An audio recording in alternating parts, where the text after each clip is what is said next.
Welcome back to the Elise Surkoff podcast, where we help women in perimenopause and menopause thrive unapologetically from the inside out. Today, I'm talking about metabolic adaptation in perimenopause. What does it mean?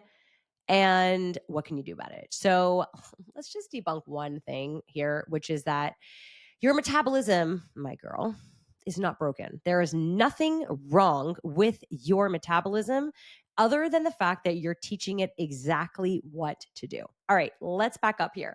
So your metabolism, what the fuck is that? It is a series of hormones that are connected together like a symphony that are playing a beautiful song.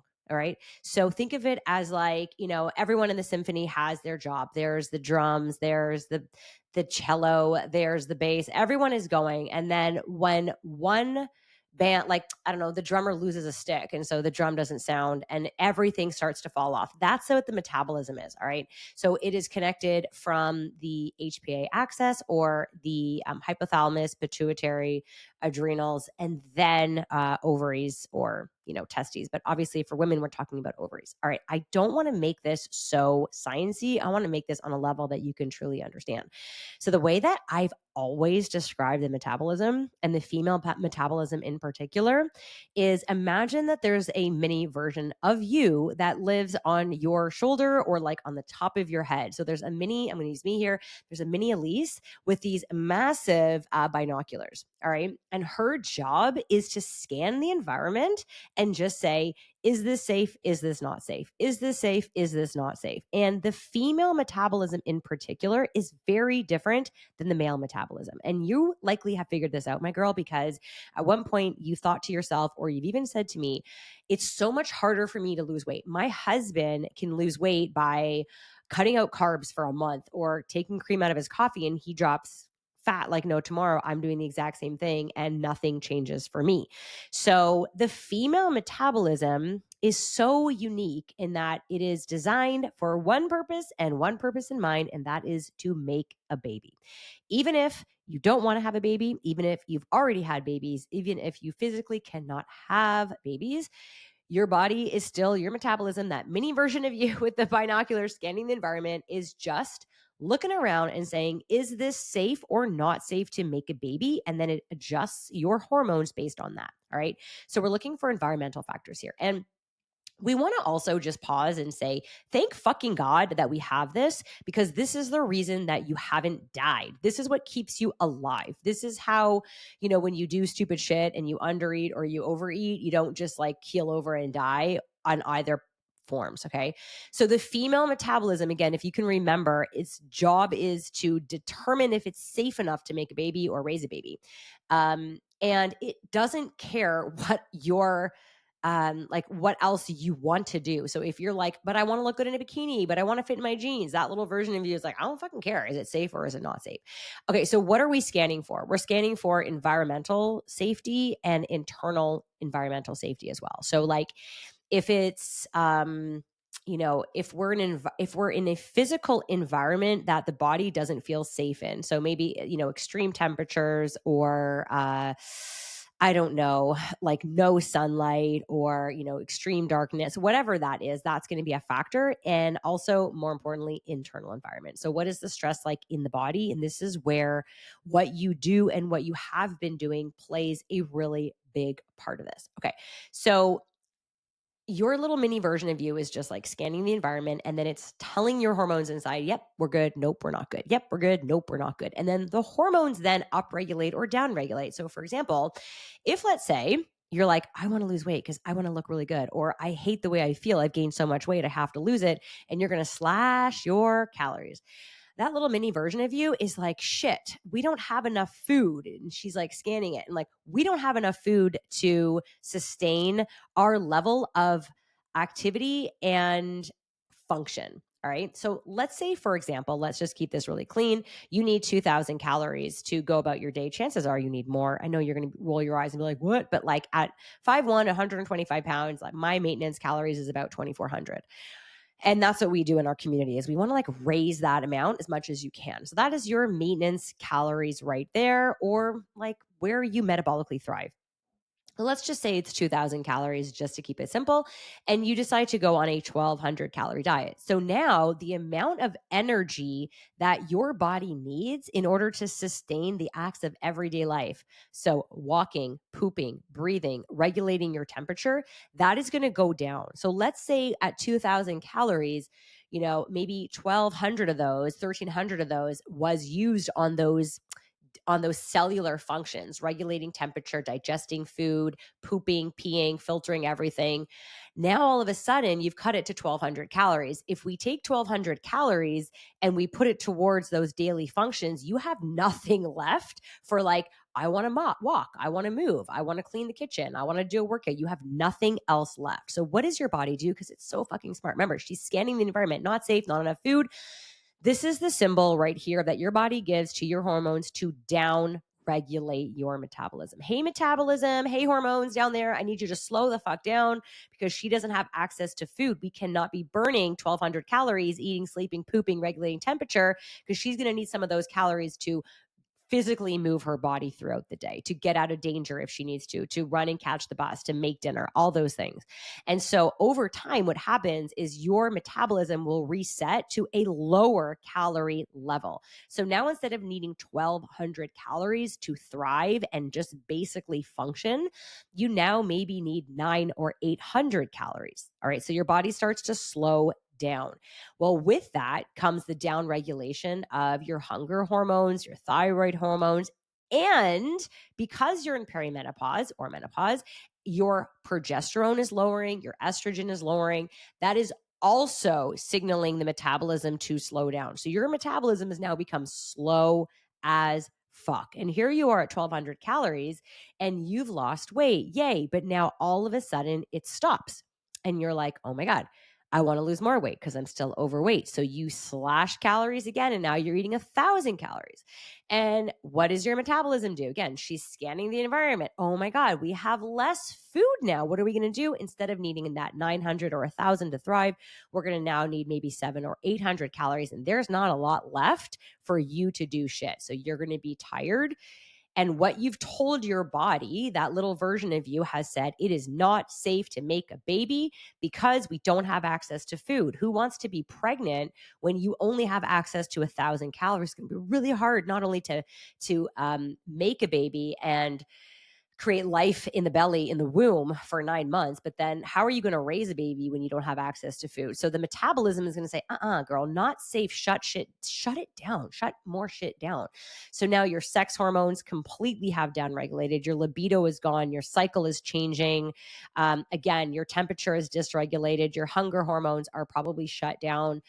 Cravings are going to feel intense because it is there to protect you in case there's like wild animal that like passes you. You'll have enough energy, short period of time to go get that. That's what a craving is.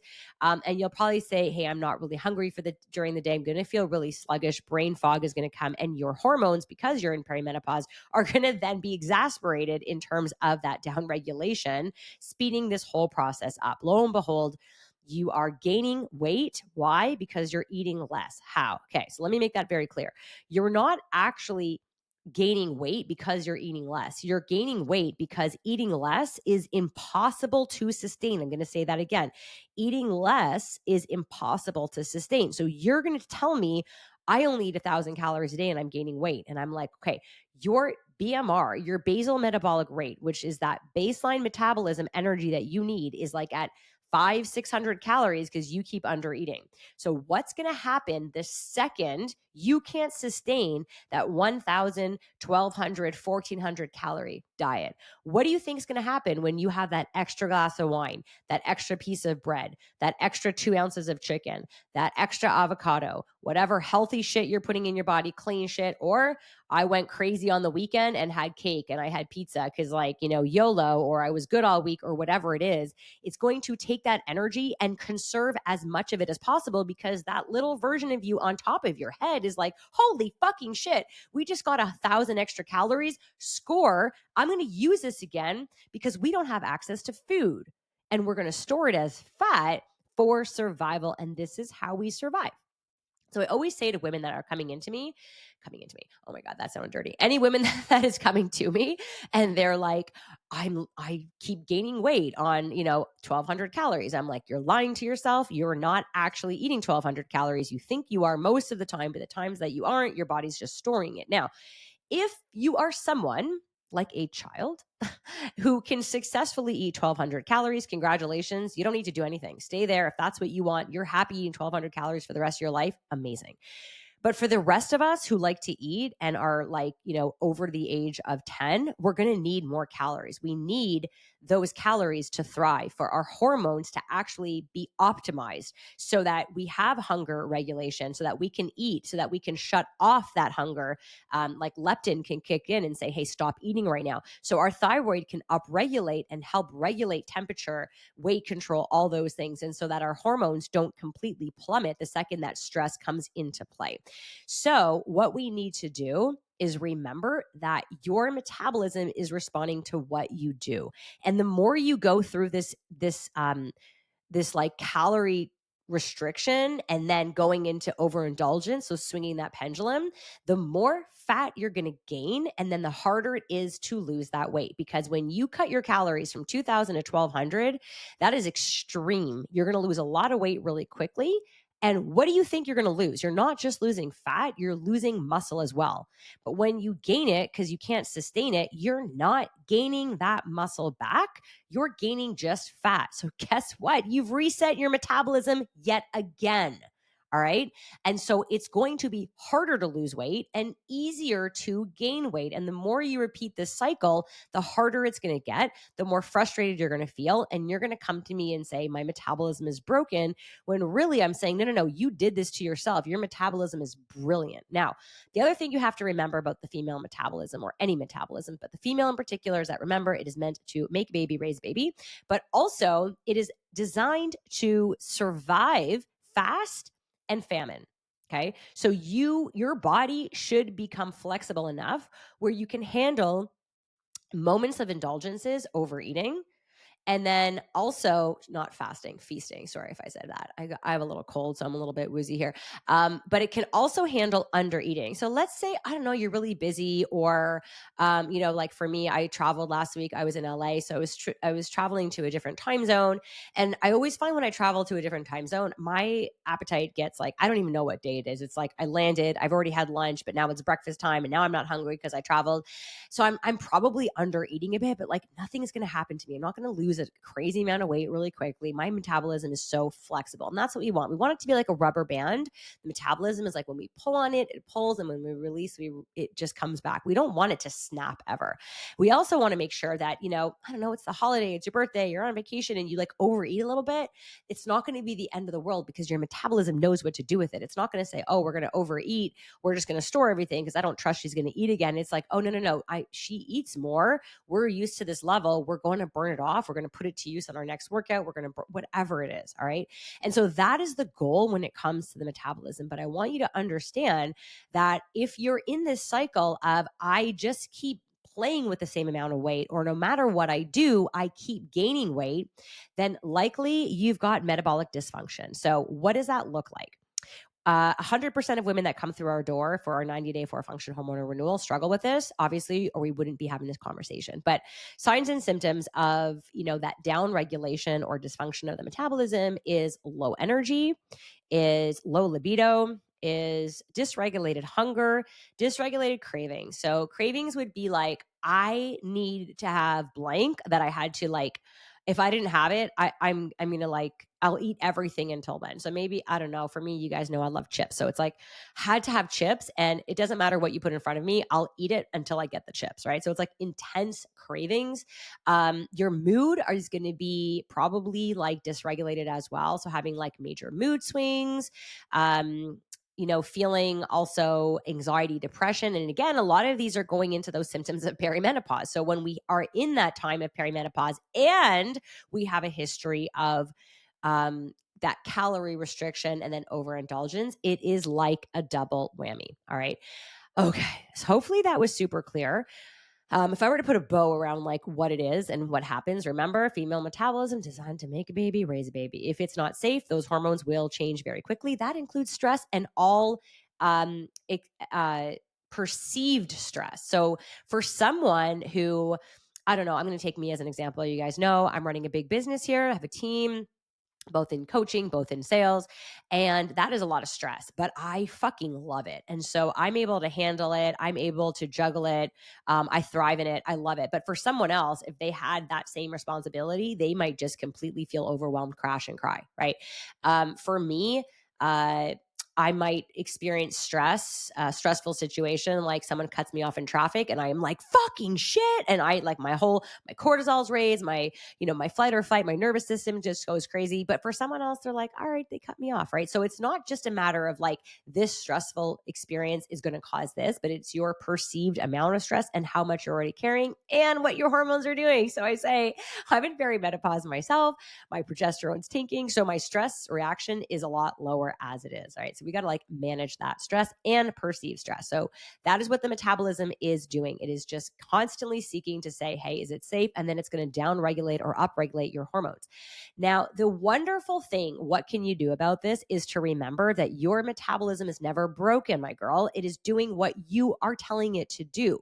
So even though you're telling it to do this, you can then untell it to do that. And the best way to do it, you're going to hate this, is to start eating in your maintenance calories. And if you're not sure what that is, I'm going to go ahead and drop my macro guide, my link below. My girl Kelly, listening to this, who does all my editing for me, will go ahead and drop that in. So it's super easy to find for you. And you can go ahead and calculate your maintenance calories there. You can also try Chat GPT, of course. But remember that that is just an estimate. All right. So it's probably going to be a little bit higher than what you think or what you like. I like my macro guide because it takes more things into account there. So if you can teach yourself how to eat in maintenance, you are going to be light years ahead of weight loss overall than anything you've ever done before, because you're training your metabolism to have that rubber band approach that is nice and flexible. You're teaching that little girl on your head that is scanning that everything is safe. Once you're in maintenance and you're sticking there for like ideally up to 6 months, then you can go ahead and do a calorie deficit, however you see fit, however works for your body, however works for your lifestyle. But do not go aggressive. And so this is where coaching really comes into play, because some people will say to me, I cut my calories by 500. And I'm like, that's a lot. That is a lot. That's a big cut. Can you actually sustain that? Are you doing that every day? Can you do less? Can you do more? What is that? And that's where coaching comes into play, where we look at, based on your lifestyle, based on your hormones, what is an appropriate deficit. If it doesn't matter if you can't sustain it. So if you're like, I cut 500 calories and in 6 weeks from now, I lose 10 pounds and I'm good. It's like, what's it going to cost you to lose that, right? Is it going to cost your metabolism to downregulate? Then after you can't sustain it, you're just going to upregulate it. And we'll talk about reverse dieting another time.